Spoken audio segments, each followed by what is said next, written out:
Bonjour, me voici avec les créateurs du jeu Dolomok. C'est bon, Salut à toi. j'ai bien réussi cette fois-ci. C'est bon. Ok. Bonsoir. Bonsoir. Alors, vos prénoms? Hugo. Fabrice. Fabrice. Fabrice, ouais. Euh, alors, je parle après, mais vous êtes aussi les créations les créateurs du jeu Kairis. Exactement. Tout à fait, ouais, qui est notre premier jeu, ouais. Alors, le jeu, il va sortir quand exactement à peu près? Holomac? Ouais. Eh ben, on prévoit une mise en mi-avril, ouais. Ouais, mi-avril. Pré-vente, alors pré-vente mi-avril sur notre boutique en ligne pour une livraison en septembre. Ok, Voilà. ok. Et là, dedans, il y aura deux factions, c'est ça? Ouais, c'est ça. C'est ça. Exactement. Une boîte de 6 figurines avec tout le matériel qui va bien pour commencer à jouer.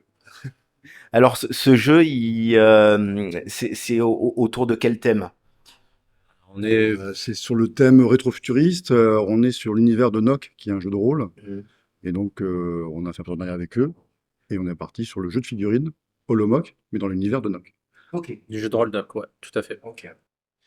Et pour l'instant, il y a combien de factions En fait, il y aura deux, on va dire deux factions Mhm. dans la boîte de base et qu'on sera amené à étayer au fil du temps. Ok. Voilà.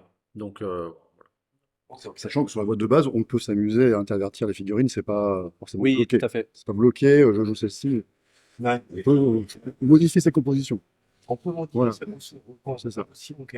Ouais, c'est pas une appartenance à une guilde. Oui, voilà.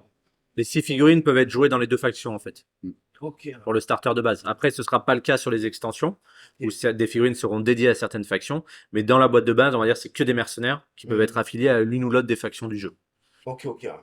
Basé que sur le jeu de rôle pour créer le jeu, ou est-ce que vous avez pris aussi, vu que vous avez créé Kairis, euh, des idées de Kairis que vous avez pu remettre dans ce jeu aussi? Alors, au niveau des règles, il y a le moteur du jeu de charisme qui a été modifié pour l'univers de Nock. Mhm. Et après, tous les mots-clés, tous les capacités et autres sont vraiment inspirés du jeu de rôle. Ok. Voilà. Ok. On peut parler des deux factions qui vont sortir.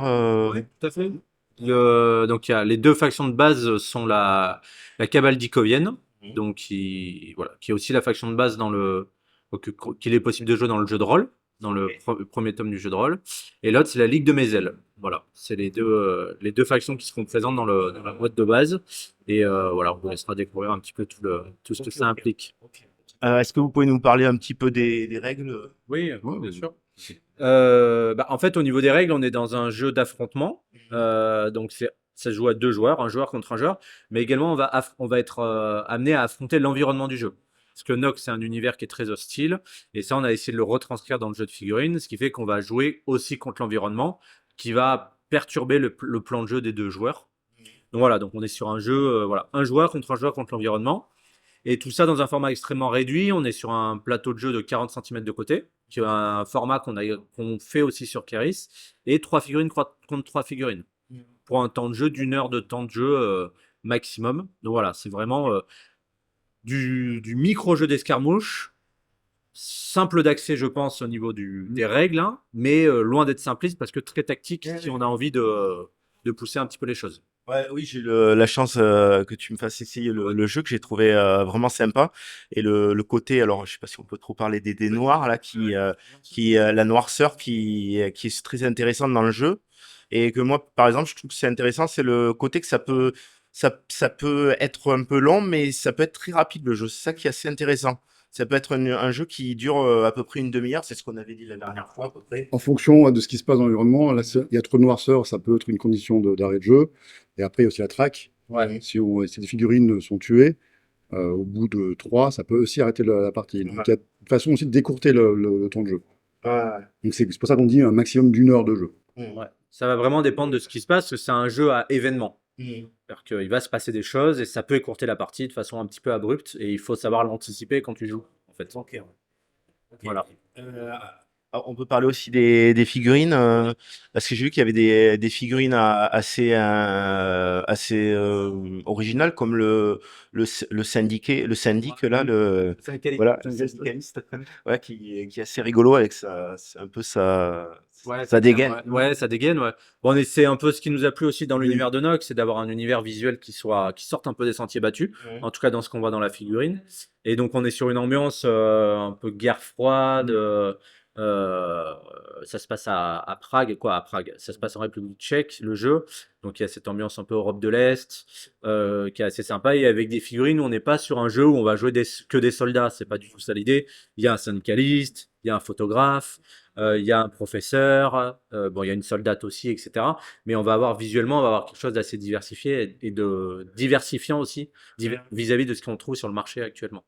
Ouais, c'est vrai, et puis il y a le côté un petit peu, parce que c'est un monde futuriste, mais il y a des anciens, enfin ce qui reste un peu de l'ancien monde, Oui, des reliques, ça aussi. ça se rappelle des années 1900 un peu, les Plus dans les artefacts. 1950. 1950, Mais ouais. c'est comme c'est un retour futuriste, c'est vraiment, il y a on va dire l'apparence est marquée après-guerre, mais ça se passe largement après en termes de temps.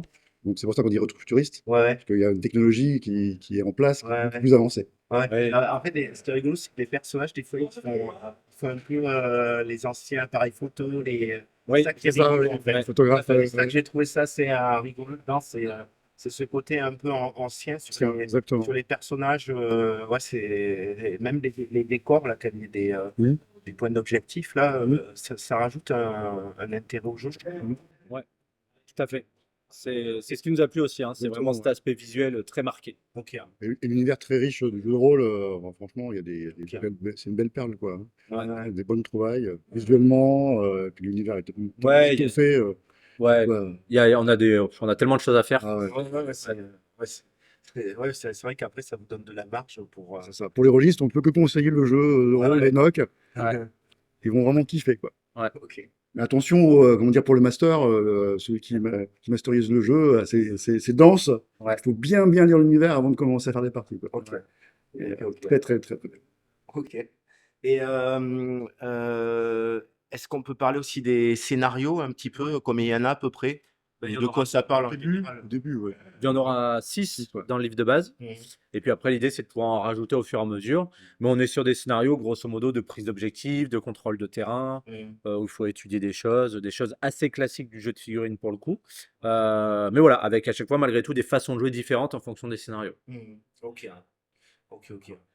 Vous auriez quelque chose d'autre à rajouter? Parce que. Rendez-vous surtout début de mi-avril, on va dire. C'est ça. Ouais. C'est là où effectivement il y aura les précommandes, le jeu sera bien communiqué, il y aura plein d'informations. Et puis Ouais, voilà, on espère que le jeu va marcher. Les précommandes, c'est l'occasion de bénéficier de tarifs préférentiels. Ouais. Et c'est aussi l'occasion de nous soutenir dans cette démarche de créer un nouveau jeu. Oui, Et on a besoin des précommandes pour nous permettre de faire de ce projet une réussite, très clairement.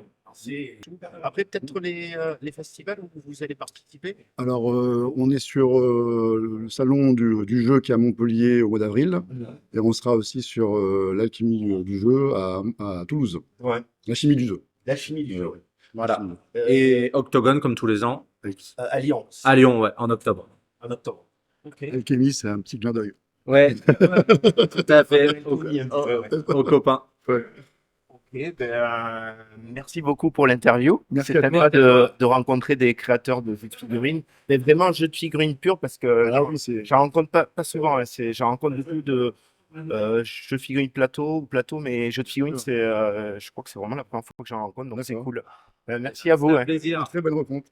Merci à toi. À bientôt. Au revoir. Salut.